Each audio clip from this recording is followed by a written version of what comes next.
혼인이 주는 행복도 있을 겁니다. 그 행복을 저는 절대 모르죠. 하지만 혼인이 주는 어려움도 있죠. 그 어려움으로부터 저는 완전히 말씀하셔서 다 알아요. 표정만 봐도 알 수 있습니다.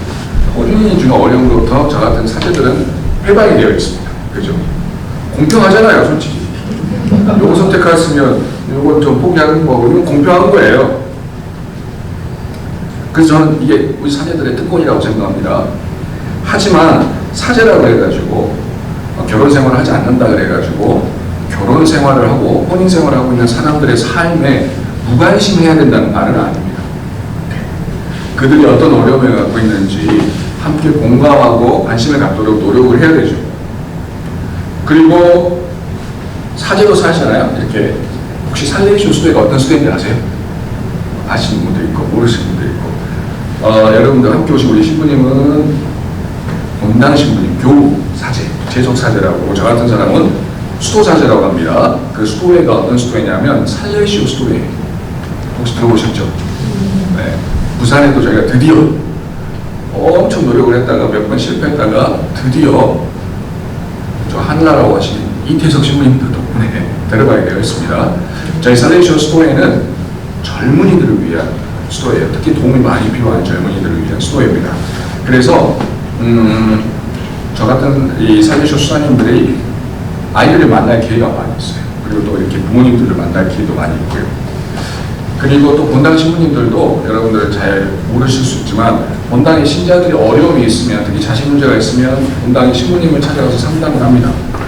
제가 이 말씀을 드리고 싶은 이유는 신부님들이 자식을 키우지 않기 때문에 자식 문제에 대해서 뭘 아나 이렇게 생각할 수도 있지만 오히려 자식 문제에 대해서 조금 더 객관적인 입장으로 접근할 수가 있어요. 왜냐하면 제 경험상 아이가 저한테 찾아와서 부모님에 대해서 막 이야기를 합니다. 아이들 이야기만 들으면 야, 너 어떻게 사냐? 이렇게 돼요. 되게 힘들겠다. 왜냐하면 아이는 어때요? 자기 입장에서 이야기하는 거예요. 그리고 들어보고 와, 너 혹시 개용 아니야? 그 정도로 이야기합니다.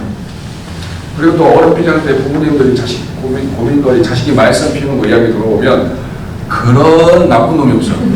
그죠? 그래서 저희는 알죠. 방금도 말씀드렸지만 자기 입장에서 이렇게 이야기를 합니다. 그래서 사제들은 오히려 아이들의 입장에서도 들을 수도 있고요. 부모님 입장에서도 들을 수 있기 때문에 조금 더 여러분들보다 당사자가 아니기 때문에 객관적으로 그 문제에 좀 접근할 수가 있습니다. 요게 이제 결혼하지 않는 사제들이 여러분들에게 드릴 수 있는 도움이 아닐까라는 생각을 합니다. 근데 객관적 시선이라는 거는 신부님들이 뭐 더 진리나 더 정확한 답을 알고 있다는 게 아니라 삼자적인 시선이라는 겁니다. 삼자적인 시선. 방금도 말씀드렸지만 인간은 우리가 이렇게 했죠. 야, 너 팩트를 이야기해. 팩트를 이야기해. 근데 사실 우리 인간은 팩트를 볼 수가 없죠. 그죠? 어떤 사건을 봤을 때는 이미 그 해석이 들어갑니다. 똑같은 사건을 조선일보와 한겨레신문이 어떻게 다른가? 다르게 보도를 하죠. 그럼 뭐가 팩트예요? 팩트라는 거는 도무지 알 수가 없습니다. 그죠? 접근할 때 이미 나의 시선으로 해석을 하기 때문에 그렇습니다. 그러니까 팩트라는 걸 막 우리가 함부로 사실이 뭐야? 이렇게 이야기할 수 없다는 거. 인간은 누구나 그렇습니다. 그리고 그 문제 때문에 서로가 이제 오해가 시작이 된다는 거죠. 왜? 서로의 입장에서 이야기합니다. 그래서 그 서로의 입장에서 문제가 무엇인지를 가장 그나마 객관적으로 접근하는 방법은 제3자적인 시선에 도움을 청해야 된다는 거예요. 그러니까 보통 이제 아이들 상담할 때 보면 아이들만 보내잖아요. 절대 해결되지 않습니다. 절대 해결 안 돼요. 부모와 같이 오셔야 돼요. 부모와. 제가 방금 말씀드렸는데 제가 살레이쇼 수도회 소속입니다. 한 200년 전에 이태리 토리노라는 지역이 있어요. 북부 지역. 거기가 그 프랑스와 스위스가 가깝기 때문에 산업혁명이 제일 먼저 들어옵니다. 그래서 이 토리노라는 지역이 산업도시가 되니까 시골에서 있던 아이들이 전부 다 돈을 벌기 위해서 도시로 오죠. 그러니까 어떻게 됩니까? 수요와 공급이 안 맞는 거예요. 그래서 노동력이 값어치가 떨어지고 그 그 인건비가 떨어지죠. 그러니까 너무나 많은 아이들이 학대를 받는 거예요. 하루에 16시간씩 일하면서. 그때 토리노의 교구사제였던 저희 수도의 창립자이신 요한 보스코 성인이 계십니다. 그분이 그런 모습들을 보고 그 아이들을 직접 학교를 만들고 교육을 시키고 또 기술을 가르치고 인간답게 살기 위해서 이렇게 만든 수도회가 살리쇼 수도회예요. 그렇기 때문에 저희가 그 살리쇼 수도회는 오랜 시간 안에서 그 아이들의 교육과 그 아이들의 아픔 이런 것들을 많이 받고 그리고 살리쇼 수도회가 계속해서 그 아이들을 위해 신앙학교를 해왔어요. 네. 이 집에서 1989년도부터 살리쇼 수도회 여름 신앙학교를 계속 해왔었습니다. 되게 열심히 했어요. 근데 성당에 애들이 없다는 거예요. 이거 뭐지? 그렇게 열심히 했는데 나름 되게 유명한 그 지금도 대전에서도 하고 있어요. 살리쇼 수도회가 저희가 처음에는 여름에 막 3군데씩 하는데 저희도 이제 사람이 막 줄어드는 거죠. 성소자도 없고 그래서 한 군데, 두 군데 막 이렇게만 해나가는 거예요.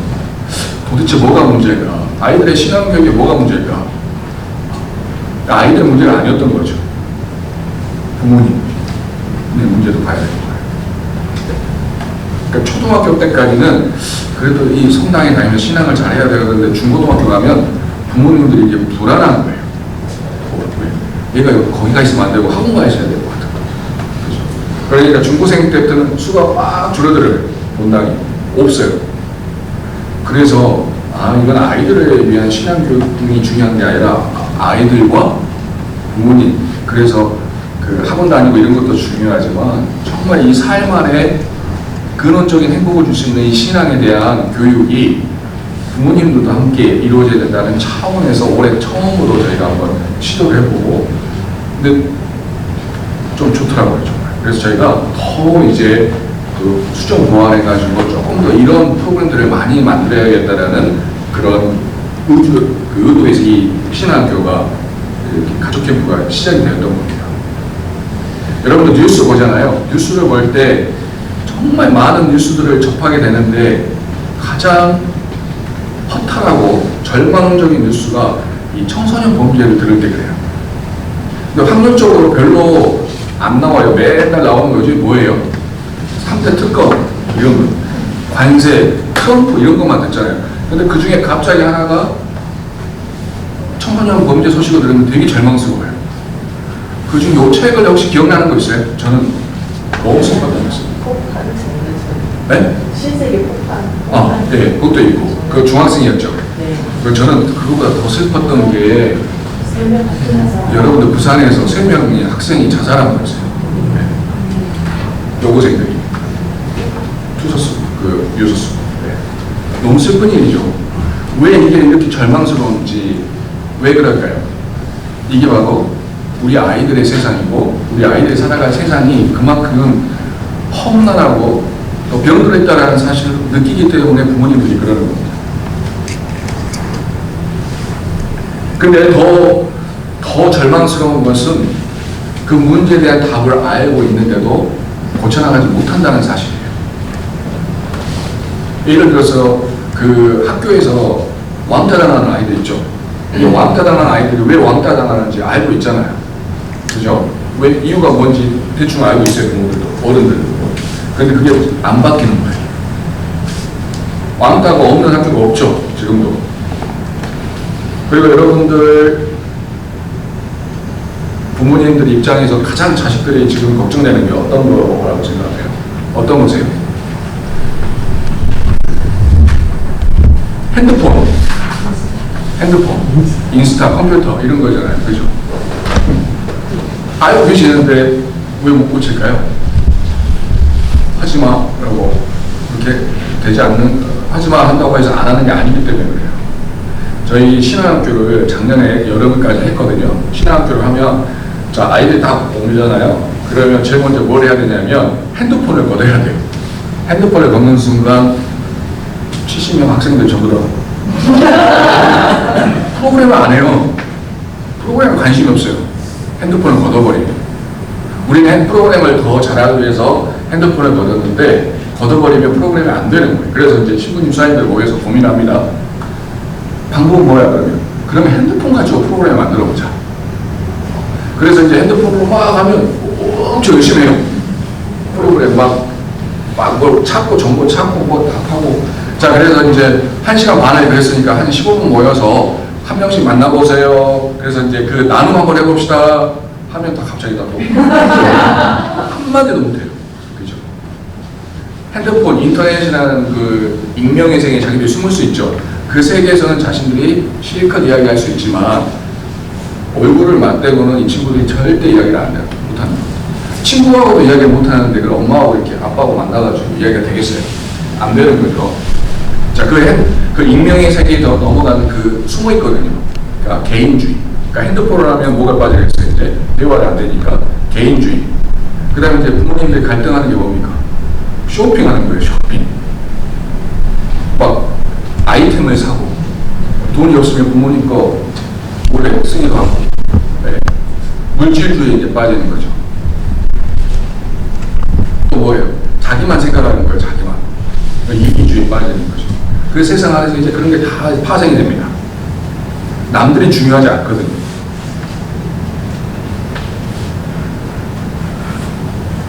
자, 그래서 이들이 사는 세상은 그 핸드폰과 인터넷 이 세상과 우리 엄마 아빠들이 사는 세상은 이제 다른 세상이에요. 여러분들 그거 알고 계십니까? 그 여러분들이 사용하는 핸드폰 기능 몇 프로 사용하시는지 아세요? 10%요? 그렇게 많이? 2.5%에서 3%라네요. 그러니까 여러분들은 S25를 가지고 계실 필요가 없어요. 네. 그거 필요 없어요. 근데 아이들도 한 20-30%밖에 사용을 못하고 여러분들의 전자제품 기능들을 이렇게 메뉴를 보면서 엄청난 기능들을 학습하지 않고 늘 쓰는 거. 여러분들 핸드폰으로 카카오톡, 뱅킹, 그 다음에 이렇게 좀 뉴스 보는 거, 요게 이제 주가 되잖아요. 근데 아이들은 그 안에서 더 많은 것들을 해나가죠. 이제 다른 세상에 살고 있는 거죠. 자, 엄마, 아빠와 아이들이 다른 세상에 살고 있으니까 세상이 다르니까 공감이 될까요? 안 될까요? 안 되죠. 공감대가 형성될 일이 없죠. 그러니까 공감대도 형성될 수도 없고 내가 그래서 우리 아이들을 위해서 할 수 있는 게 없다는 걸 깨우칠 순간 부모님들도 많이 이제 절망을 하게 됩니다. 근데 더 큰 문제는 그런 상황인데도 불구하고 기성세대들, 우리 엄마 아빠들은 우리 아이들이 일어나는 문제에 대해서도 해결책이 간단해요. 예를 들면 뉴스를 보시다가요, 우리 부모님들이 어른 기성세대들이 뉴스를 보다가 청소년 범죄가 좀 나오잖아요. 그러면 제일 뭐라고 말씀을 많이 하시냐면 저런 놈들은 다 감옥에 보내야 돼. 그리고 어떤 할아버지 신부님이 그렇게 말씀하시는 분도 제가 나중에 너무 화가 나서 가서 말씀드렸어요. 어떻게 신부님이 그런 말씀을 하실 수 있냐. 물론 폐륜하였어요. 뭐라고 말씀하셨냐면 저런 것들은 다 사형시켜야 된다. 그런 말씀을 하셨어요. 그래서 제가 듣다가 무슨 말씀인지 이해는 가지만 그래도 사제가 어떻게 저런 말을 하냐고 나중에 한 이틀 후에 제가 가서 따졌어요. 그러니까 무의식적으로 되게 간단하게 해결해요. 이렇게 한다, 이렇게 한다. 그래서 제가 이제 제 경험담 2가지를 말씀을 드리고 해결책을 성서에서 어떻게 했는지 한번 이제 그걸 말씀을 좀 드리면서 이 시간을 마칠까 합니다. 제가 한 20여 년 전에 서울에 있는 그 돈보스코 센터라는 직업학교가 있어요. 거기에서 제가 사감을 했습니다. 사감을 했는데 거기는요, 한 60명 정도 학생들이 일반 학교를 못 가고 아니면 이제 퇴학당하고 직업 기술을 배워서 취업을 하기 위해서 오는 겁니다. 그러니까 아이들이 좀 거칠어요. 그리고 그 친구들이 1년 동안 숙식을 하면서 저희 지내면서 학교에서 이렇게 기술을 배웁니다. 근데 아침에 이제 학교로 가기 전에 밥을 먹으러 오는 밥 먹고 이제 학교에 등교를 1층으로 내려가야 되는데 사감실에 한 친구가 저한테 찾아왔어요. 그래서 그 친구가 저한테 말하기를 수아님, 저 오늘 생일인데 아버지한테 전화 한 통화하면 안 될까요? 왜 안 돼? 왜 안 되지? 하라고 했습니다. 그래서 제가 그때 이제 사감이었기 때문에 저는 핸드폰을 20년 전에 갖고 있었는데 그게 이제 애니콜 저는 그랬어요. 그때는 스마트폰이 없었습니다. 그때가 2004년도였으니까 이렇게 해가지고 줬어요. 그러니까 이제 아버지한테 막 전화를 하는 거예요. 아버지가 이제 전화를 하는데 통화 내용이 너무 크니까 저한테 옆에 다 들렸어요. 그러니까 딱 첫 마디가 왜? 이렇게 그러더라고요. 그러니까 아버지 저기 오늘 제 생일이라서 전화 드렸어요. 그랬더니 아빠가 엄청 큰 소리로 전화를 해서 이렇게 이야기하더라고요. 아침부터 재수할게! 그때 혼나버렸어요. 그 제가 이제 그 친구를 봤죠. 그러니까 걔 엄마는 이미 돌아가셨고 아버지가 버려가지고 재혼을 하셨어요. 그러니까 아버지를 많이 그리워하죠. 근데 그 친구 18살 정도 됐을 겁니다.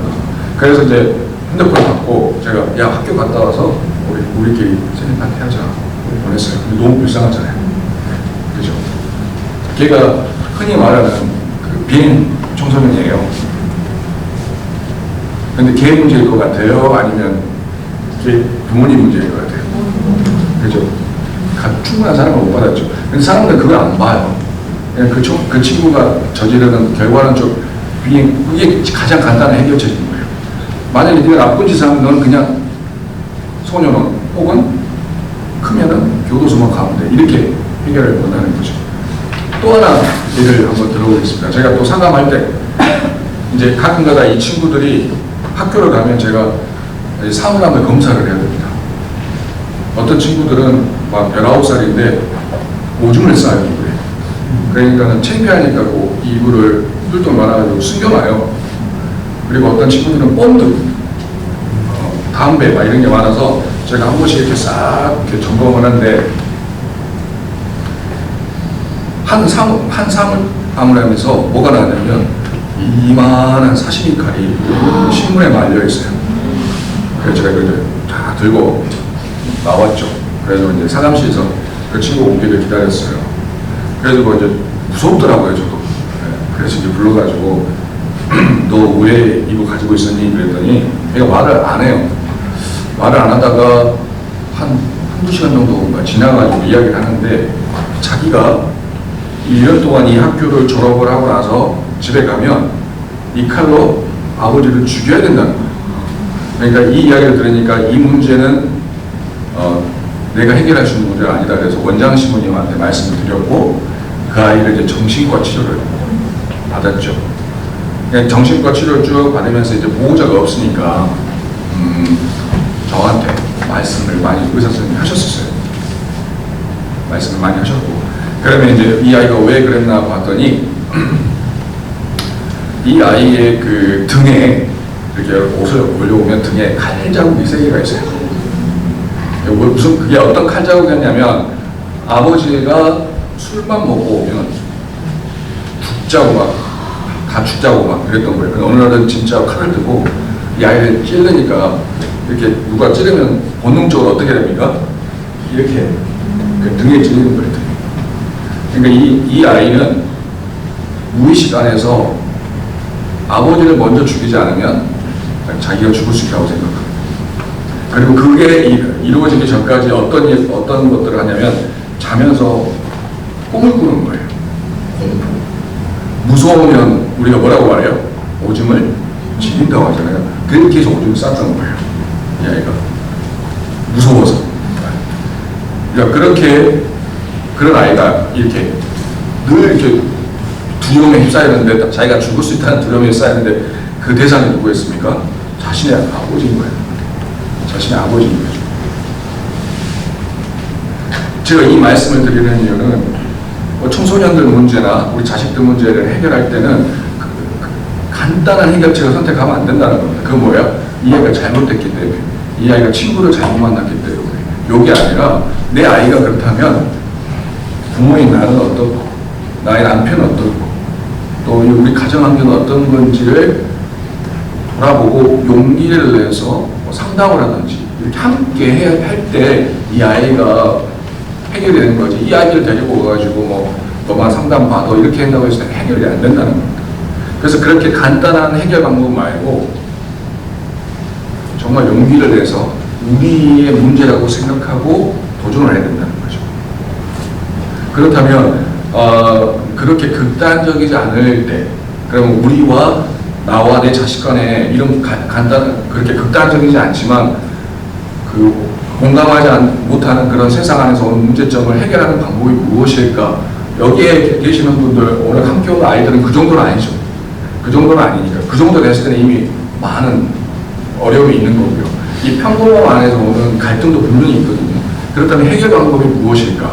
근데 제가 지금 드리는 해결 방법은요, 뭐 교육학적, 심리학적 방법이 아니라 복음 안에서 예수 그리스도가 보여줬던 거고, 왜냐하면 우리가 신앙인이니까. 이걸 통해서 제가 두 가지를 말씀을 드리고 싶어서 이제 말씀을 드리고자 합니다. 여러분들 특히 예수님과 제자들의 관계를 잘 보시면 돼요. 예수님과 제자들, 예수님 곁에 누가 제일 함께 있었죠? 제자들이 있었습니다. 제자들이 몇 명입니까? 12. 다들 그렇게 말씀하시죠. 예수님의 제자들은 엄청 많았어요. 그리고 그 중에 12를 뽑아서 사도로 임명했죠.